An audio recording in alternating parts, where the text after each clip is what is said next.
everyone, and welcome to another episode of From a Woman to a Leader, a podcast dedicated to discussing women's unique challenges in the tech industry. I'm your host, Limor Bergman-Gross, and I'm excited to share another episode, part of Season 3, Negotiate Like a Woman. And today, I'm excited to introduce my guest, Barbara Spitzer.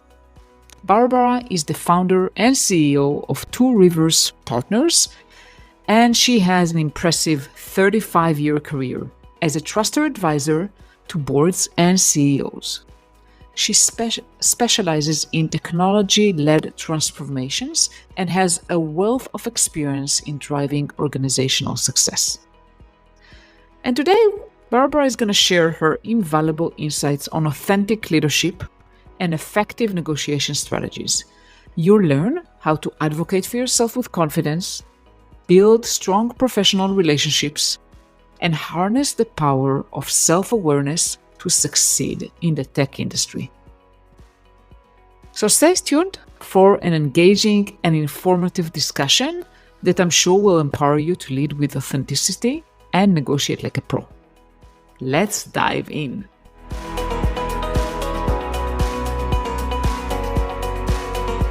Hi, Barbara. Welcome. Thank you so much for being here today. Hi, Limor. It's great to be here. Thanks for having me. Yeah, absolutely my pleasure. And we'll start maybe talking a little bit about your experience and perspective on women in tech. And if you're willing to start by kind of sharing your challenges, the biggest challenges you faced as a woman in the very, very male-dominated tech field. Absolutely, yeah. So I just transitioned from a 35-year full-time career in tech consulting firms, really driving a lot of technology-led transformations. I spent some time in the dot-coms during the dot-com boom. I'm not a Silicon Valley tech person. I'm East Coast here in the US. So it's a little bit different, but I think the themes are the same. So, I started my career at a time when, women were not allowed to wear pants. We had to wear pantyhose. I got hit on by a senior partner working over the weekend once, and it's just a really different world. And that wasn't just about tech, right? That was the way it was. Unfortunately, what I've observed in my own experience over those 35 years and now with what I'm doing now, not a lot has changed in the world of tech. Women don't get the level of investment. They're not represented at the senior positions. And there's a lot of mansplaining that goes on. There's a lot of labels that get tied. There's a lot of bias, etc. So for me, I really became a partner right around 2001. So I spent a good bit of my career in senior positions in one particular tech firm. I was the only woman on the leadership team for about 4 years until we finally promoted another woman and hired two. And by the time I left, only one of them was left. So that was, I was the only for a long time. It was incredibly male dominated. The culture was very misogynistic in a lot of ways. And I found myself at first really trying to fit in, they would do things like literally go to strip clubs when we'd be off on a business trip, or, heavy drinking, sort of a climate. And, it wasn't the healthiest time for me. Something happened, which I can talk about in a minute, but I sort of I reframed, if you will, my desire to fit in with my desire to be authentic to myself. And I'd say the end of my tenure there was a lot better than the beginning of my tenure once I made that pivot. But it's the typical things, right? It's just being labeled, and excluded and frankly, not really respected when you're sitting at the table. That's just been a a common theme throughout my journey. Mm-hmm. And I mean, to some, I can definitely relate based on my own experience. I didn't have the experience of strip clubs or anything like that, but thankfully, but definitely, biases and all that, and the fitting in thing that you mentioned. Um, what what advice would you give to a woman that maybe is in an environment that is very muscular and she wants to fit in? What should we do? Hmm. Well, listen, I realized that I'm a pretty polarizing character.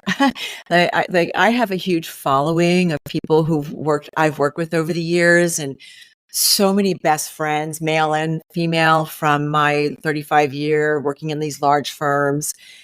And then I have people who I know I wasn't popular with. They didn't like my style. I've been called sharp-elbowed. I've had a couple situations where I felt like some of the guys were trying to not take me down, because that sounds way too dramatic, but maybe undermine me and my leadership. And I just sort of realized a long time ago that I don't have to be like a man. I mean, as a woman, you have to be a good communicator. As a person, you have to be a good communicator. It's not race, gender specific. Now, but women and people who are ethnically, racially diverse, just people with disabilities, LGBTQ, they are held to a different standard when it comes to being a good communicator and relationship builder. You you can't get away acting like one of the boys, because you're not. But I always found that there is a sort of a secret language, with the guys that a lot of women aren't in on, and so you can't really fight that, right? So just learning how to be an effective negotiator, an effective relationship builder, and a really good communicator is super important. And I think sharpening those skills are probably the most important thing to do. But I think not being your authentic self and trying to fit in with the guys is not it is not a winning strategy. I talk a lot about corporate survivalist skills. And so, I've got a sort of a bunch of thoughts around, how do you really strengthen and hone those skills, and some stories around some situations that really called on me to sort of dig deep in myself and pull out those skills and apply them. Absolutely. Is there anything specific you would like to share? Yeah. I have two stories. One, this one firm that I was at, where it was quite male dominated, I was the only for a long time. We created a new level of vice president, senior vice president. And when promotion time came, two of the guys got promoted and I did not. And I was very upset. And what I did was, I took a deep breath. I reached out to some mentors of mine, and they said, look, gather the facts. Go get your sales numbers, get their sales numbers. Identify what you've done to lead and grow the practice, and what did they do. So I gathered the data, and I didn't go to my boss. I went to his boss, the global CEO. And I said, look, here's the situation. I didn't get promoted. Here's what I've done, blah, blah, blah. I went through all the details, and he apologized on the spot. He said, I'm very sorry. I made a mistake. And how do we fix it? So I got promoted. He helped me. He asked me to help him craft a very careful communication about why I wasn't on the original list. And, and like, that's what pivoted that experience for me, where I was trying to feel. And I said, look, here's the situation. I didn't get promoted. Here's what I've done, blah, blah, blah. I went through all the details, and he apologized on the spot. He said, I'm very sorry. I made a mistake. And how do we fix it? So I got promoted. He helped me. He asked me to help him craft a very careful communication about why I wasn't on the original list. And, and like, that's what pivoted that experience for me, where I was trying to fit in, be one of the guys. I stood up for myself. I took a fact-based, non-emotional approach to advocating for myself, and I got the promotion that I deserved. And so, to me, that's not my normal tendency. My normal tendency is to be emotional and angry and, go with the full force of my passion, to fight for myself. And I didn't do it that time. And so I really took a turn in my career in terms of how I want to show up as a female leader. So that's one positive story. Another one, this was a technology transformation program. We were implementing an HR cloud system. And I was the lead salesperson on the deal. It was a multi-million-dollar deal, a 75 to $100 million. Okay. And I was leading the engagement. I had all the client relationships. I had gone in, I really turned around the relationship with the client. They were ready to, kind of say sorry. We got the RFP, we responded. And I'm a driver, I'm pretty assertive, and I very client focused, and I know how to build the relationships. And two of my peers did not really respect that I had sort of built those relationships and I had those relationships. And, I think they thought that I was cutting them out, and I wasn't at all. But I did have a leadership role. I was the lead salesperson. Well, they kind of took me down a little bit with the account executive and the practice leader, and had a side meeting, made complaints about me. And then so the practice leader and the account exec had calls with them without me, and I knew it was going on. And, basically they also turned the client a little bit against me.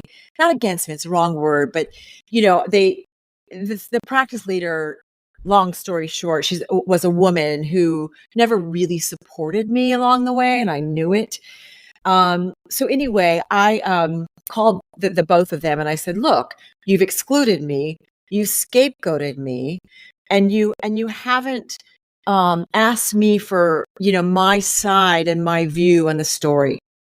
And we had a long conversation, and I ended up getting an apology from both of them. They said, I'm very sorry. I ended up rolling off the project anyway, because we were moving into implementation. I was more of a salesperson, and it was a natural, but the way that it was done was really painful, really hurtful. There's probably a ton of lessons for me to learn around this is when I learned I needed to treat my peers like I treat my clients. That was a big learning for me. I treat my clients so well, I probably didn't treat my peers quite as well. So I have, ownership in that. But the story was, in terms of corporate survivalist skills, make sure you're treating your peers as well as you're treating other important stakeholders. But when you know that you have been mistreated, you've got to speak out for yourself and say, listen, this is what you did, and here's how it made me feel. And in this case, I said, here's what I did and what I could have done better. I got apologies, and I felt so much better as a result of it. So those are two stories that I really hold dear in my heart, where I learned something really important, and I made a big pivot in how I show up as a woman, as a female leader in tech. So those Absolutely. are just two Those are cautionary. incredible stories. Those are incredible stories. And I think you mentioned something about not being too emotional, using data, Yeah. and also confronting the situation, right? Not trying to avoid the conflict. That's kind of another thing that I got from you. And I agree with that. I think that responding with emotions is never a good thing. I mean, when you're angry, frustrated, it's not good to bring that into the conversation, rather than trying to be a little bit more assertive, but kind of leaning on facts, data, observations, impacts, and so forth, rather than you were, stuff like that. And I think those one of the. I think part of the strength of being a woman that we bring a lot of emotional intelligence to the room, and we don't need to necessarily negotiate like men do. And that's why I kind of wanted to have the theme of this season, negotiate like a woman. And I would love to hear from you. So you already shared a story about like how you did not get the promotion and how it worked for you. What other tips do you have for women that are negotiating? It could be for salary or for promotion or anything else, to be honest. Yeah.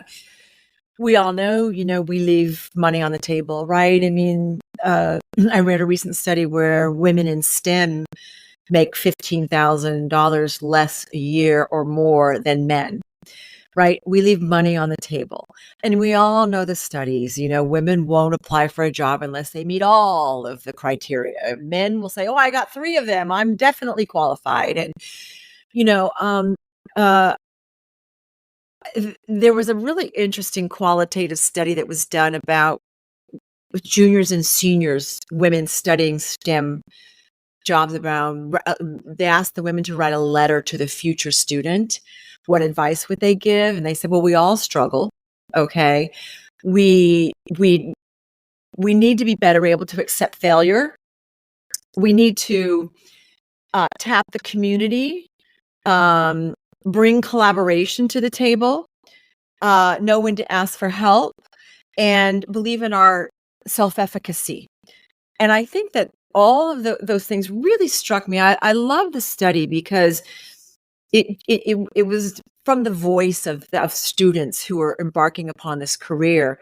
Well, when we go to the negotiating table and we don't have self-confidence, self-efficacy, we're afraid of failure. We bring our emotionalism into that discussion. Maybe we don't come in, with all the facts. And more importantly, we don't command the leadership role that we have. Even if we aren't the lead negotiator, we're at the table for a reason, right? Whether we're, the content person or the salesperson, whatever your role may be, you're at the table because you belong at the table. So I think first and foremost in negotiations, knowing that you belong, even if you don't feel it, And so I believe in reframing. And so if you're going into a salary negotiation or a promotion negotiation or contractual negotiation, reframe that you belong at the table. You earned that and you have the capabilities and skills. And if you don't believe it, trust me, the guys don't believe it either. Anymore, they're no more doubtful than you are about what's going to, right? So, and there's another thing I say. I took a personality test for a job interview one time, and they asked me, "Do you get nervous before presentations? Do you get nervous before client meetings? Do you get nervous when you're going into a complex negotiation?" And I said, "No," because it was for recruitment. I don't want them to think that I'm not confident. Well, the results came back and they said, you're not really self-aware. You have an inflated view of yourself. And I said, what?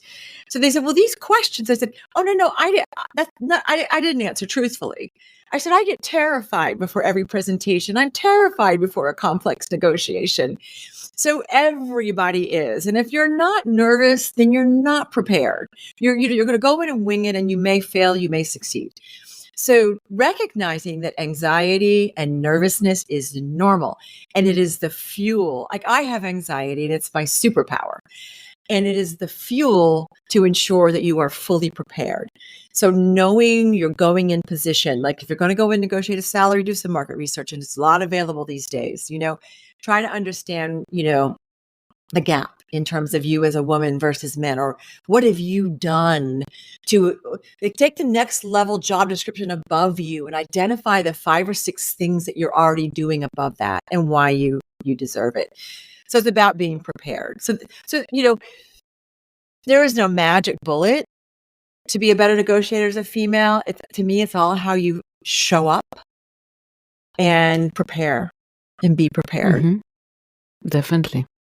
Definitely preparation and knowing your worth is very, very important. Yeah. I think it's also about the attitude. Coming with a positive attitude and not for a combat. I think for me at least, I'm always trying to be positive. As much as I can. Sometimes the situations are not easy, but trying as much as possible to be positive and calm as much as I can. Yeah.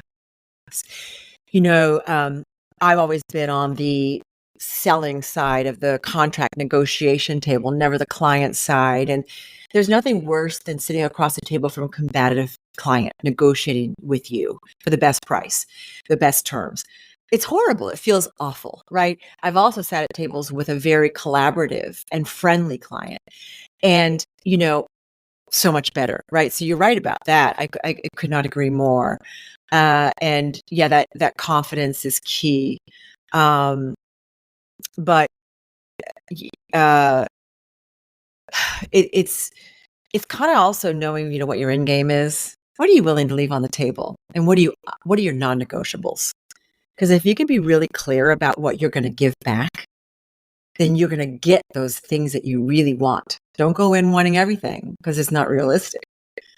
Yeah. Definitely. I mean, non-negotiables, and they also, a lot of times, there are many alternatives for the There are. negotiation. There's not like one like Right. salary number or like the contract, right? With Correct. the client. There are a lot of different factors, a lot of terms, and you have to kind of consider Right. them. And how are you willing to be flexible? That's right. Right. But if there's something you're not willing to let go of, then just know it. And then you know when to walk away. A job, interviewing for a job is one thing, right? You can walk away, but a salary negotiation is another thing. Like if you don't get what you want, then you got to figure out, well, when can I get what I want? What do I have to do to get what I want? Can we agree on a mid-year increase if I accomplish these things? So you got to go for alternatives for sure. Yeah, definitely.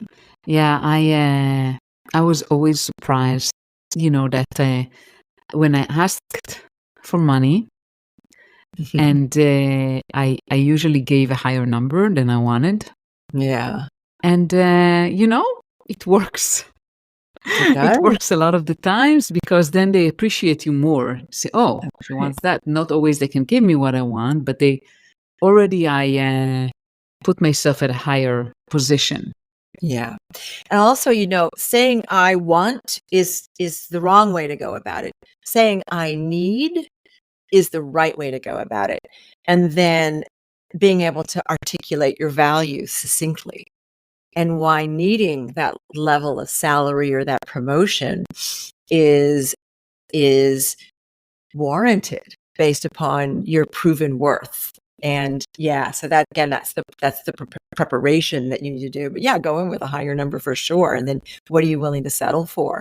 But then they know what kind of, how you see yourself and your value in the marketplace. Definitely. Yep. And I want to kind of diverge into being your authentic self. And it's kind of related to negotiation, right? Because you want to negotiate as your own authentic self and not as someone else. Yeah. But and you said earlier about, when you work with the all men kind of group and you try to be like them, and eventually you learned that you actually need to be like you. So can you share a little bit about this, and what are your tips for women in a very male dominant field? Yeah. Oh boy. It's so funny.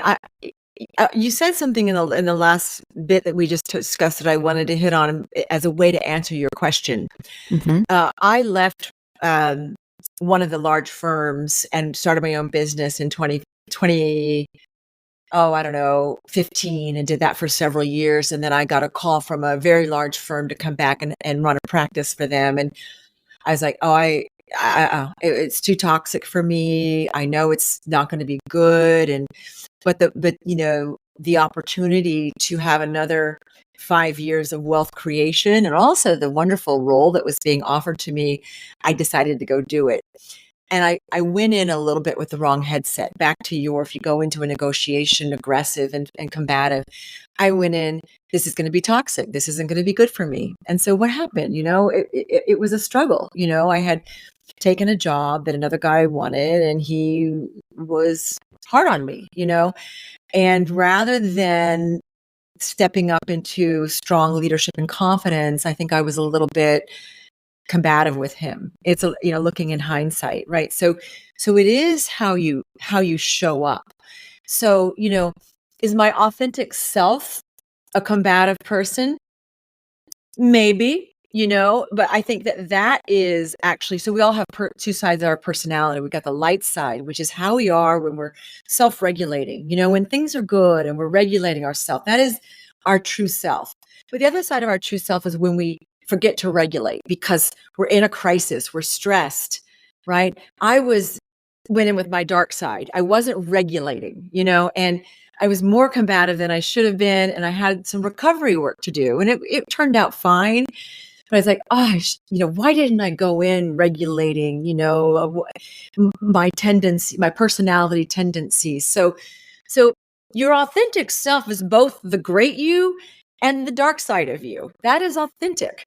So I think being self-aware, of when you're not regulating is really, really work that is worth doing. Mindfulness training, coaching, mentoring are all great tools to be mindful of. Oh my God, when am I slipping into that Barbara that is, not my favorite, but it's me, right? So I think, learning to admit when you're wrong and to apologize and make amends. Like with this particular person, we ended up being close colleagues. We figured out how to work together and, find mutually beneficial a symbiotic relationship, et cetera. And so, but that's maturity and learning. So if I can speak to some women early in their careers with me, these would be the kinds of things that I would want them to know. I just wrapped up a guest lecturing role at Columbia University, my alma mater, and I had the best students in the world, and they wrote me notes like, "Oh, we love your personality. You're so authentic. You didn't sugarcoat what consulting's about. Billable hours and sales, and some people you wave me off from it because that's not what I want. Some people are like, oh, I love that. I'm going to be so motivated by it. So it's like, tell the truth. Be authentic, be real, but regulate. Regulate that part of you that slips up and forgets. Yeah. How you want to show up. Yeah, definitely. I mean, I can relate to that. I had been on my dark side, quite a bit. And usually it happened when people were ticking off all the things that annoyed me, right? And I was trying to work on that. I was trying to work on that with a coach, and and as you said, self-regulate, trying to really be more in control rather than be led into those situations and behaviors that I didn't want to get into. So definitely I'm with you on that. And I also had similar situation about being promoted and someone else wanted my role. And it was not easy, but what helped me was to understand that it's them and not me. Yeah. And I try to be the best I could, the best manager I could to this person, and try as much as possible to support them and not get even or anything like that. Eventually, it didn't work out and that person left. But it was not about me. It was about them, about that person not being okay with that situation and not accepting it. So not always you can amend things. You're talking about compassion, and since I've left my, big career helping implement technology, transform through technology in large firms, I'm now advising nonprofits, small businesses, and I'm on 3 nonprofit boards. And it's awakened a side of me. I've always been a compassionate, generous person. But I have so much more bandwidth to truly be compassionate. And I see now that leaders who have compassion, and women are better at that, Definitely. not only for others, but for ourselves. Like men will do what we've been talking about, fail to self-regulate, show up in a way that maybe we didn't want to show up, and they'll like brush it off and they'll move on. Women will tend to beat themselves up. Oh, I can't believe I did that. Oh, they ruminate, they live it over and over and over again. And then that becomes paralyzing. Yeah. So I think, compassion for yourself and compassion for others is something that is also really worth cultivating in yourself. That doesn't mean being soft either, right? It's because it sounds like you weathered through that and you were firm, and the person decided to move on, which maybe was for the better. Yeah, I think it didn't look like that at the beginning, but yes, as you said, I mean, know your limits and what you're willing to do. So eventually, I knew what I was willing and what I was not willing to live with. And things that I didn't agree, I just didn't agree. And I Mhm. knew that, yes, the implications might be that this person will leave, and I actually didn't want them to leave. But again, it's about how confident you are in yourself and how much you know your worth. It all goes to that eventually, because when you're confident, other people not so easily intimidate you. It's very And true. it takes some years, right, to get there. It does, but, right, this qualitative study is from, STEM Women, International STEM Women.com. One of the, reframing recommendations was normalize setbacks. Like, we all have setbacks. And, um, again, men tend to muscle through it a little bit better. Just normalize that it's gonna happen, and then female role models, that's another thing in tech, everywhere, frankly, that's missing. Someone says, "Who are your female role models?" I think my best female role model, I knew in the last 5 years of my career, of my full-time working career. Other than that, I can't really name them, and it isn't that I think I'm so great, but people that I've worked with, female, I could probably count on one hand the women in tech who I really looked up to, and I really looked up to them. They were amazing for a lot of reasons, but I mean, hopefully nowadays there will be more female role models for women in tech or in any field of study or field of work. But I think Certainly. we have to work on that. That's important. That's why we do what we do. So definitely with you Yeah, on that. yeah. Before we end our conversation, I wanted to ask you if there's anything else you would like to share that maybe I haven't touched on. Well, I do talk about corporate survivalism, and I have examples of women who do it well and women who don't do it well. And to me, corporate survivalism means it's like when you're out in the wilderness, right? And you're stuck in a snowstorm and you know what to do to survive and thrive and make it out alive and come out a better human, right? Corporate survivalism, you do just that. You're caught in a storm, you weather through, you survive, you thrive because you learned from it, okay? Well, some women, I've seen their corporate survivalism skills are, I almost use the term sharp elbows, which I absolutely Yeah. detest. Yeah. I don't even know what it means, and I've been called it. I almost just said it, okay, which I'm mad at myself for that, but nonetheless, it's a term we use. But some women are just really good at coming in and sort of pushing everyone aside and finding their way into places where they have a great title, they get a lot of media attention, they are at the right tables. And, I never was like that, and I probably sometimes wish I would have been more assertive. But the women I saw who did that, I didn't really respect, because it's just not the way to treat people. I'm much more believer in collaboration. Other people are very inner circle kind of leaders where, they've just got their inner circle of core of people, and um, it's a little catty, and I've experienced that many times in leadership. And while the people who practice these things are corporate survivalists because they have a lot of boxes checked, probably make great money and all this good stuff, but they are not, I don't respect them, So corporate survivalist skills that I do respect are, you head into the storm together, right? You find strength in teamwork, and you become a generous team builder, and you make sure those below you are also rising with you and learning and growing. And you do after action reviews, and you find out, well, what did we do well? What did we not do well? What did I do well? What did I not do well? And then you're authentic about what your role may have been, in causing the storm or not fixing the storm completely. But you come out the other end a better human being, a better leader. Those people don't always get recognized in a culture that is about outcomes, sales, tech, you know. But I think at the end of the day, those are the people who are going to have that survivalist muscle and feel a lot better about themselves. Now, all the other stuff we talked about, negotiating for yourself, standing up for yourself, you have to also have that if you're going to be the collaborator, the introspective, the self-aware leader, which I really believe in. You have to have that tough side of you.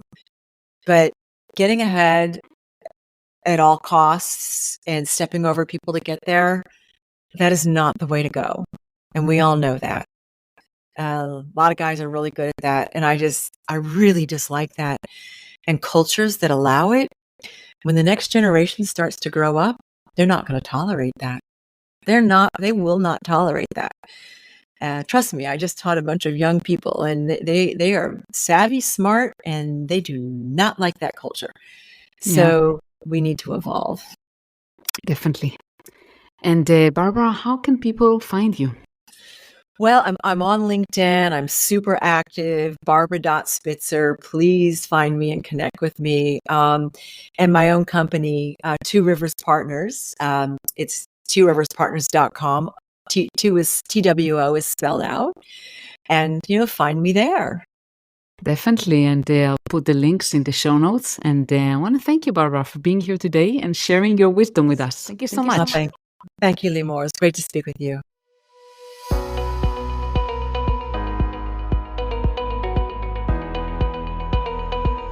Thank you so much for listening to another episode of From a Woman to a Leader.